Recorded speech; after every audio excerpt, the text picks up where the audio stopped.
For more on the U.S.-China trade turmoil, let's welcome Nicole Lamb-Hale. She is former Assistant Secretary of Commerce in the Obama administration. She's now a Duff and Phelps Institute Fellow. Also, Dean Pinkert, who's former commissioner of the U.S. International Trade Commission. He's now a partner in Hughes Hubbard's international trade practice. And Nicole and Dean, welcome. It's good to see both of you. Good to see you. Nicole, what do you think after all the back and forth that we've heard this weekend? Well, it creates uncertainty. I mean, market uncertainty, according to our clients with Duff and Phelps, is worse than the tariffs themselves.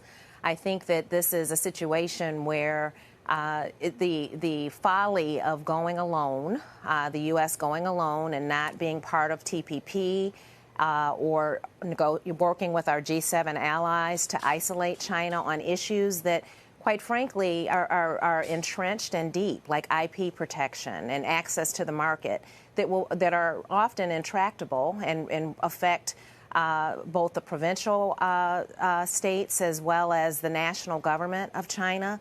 So it's really tough. The uncertainty is tough, and we really need to come to a point where we can pressure China into abiding by global trading status or trading standards as opposed to going it alone. You know, Dean, that's been the big issue, trying to get China to conform, to come in and deal with things on an equal playing field. We haven't made much progress in a lot of decades. President Trump's been trying to change some of that. But do you think we'll be willing to follow through with the pain that could lead to? Well, as riveting as the day-to-day gyrations have been, I think it's worthwhile for all of us to take the long view on what's happening with China. And I do believe that there's a win-win deal to be had with China, if not today or tomorrow, certainly in the foreseeable future. And when I say that, I mean that intellectual property protection is in China's interest, not just in the U.S. interest. The technology transfer issue and reform of that is in China's interest, not just in the U.S. interest. And the same goes for empowering the Chinese consumer.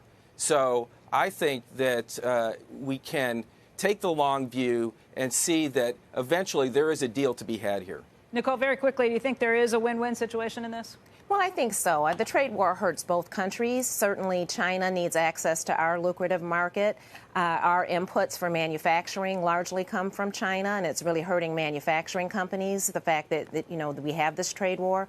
So I think that if we can come to a common ground and understanding of the economic harm that faces both countries, maybe that'll lead us to a deal. And the APEC leaders meeting in November may be a point where the leaders can come together, President Xi and President Trump, to try to come to a deal.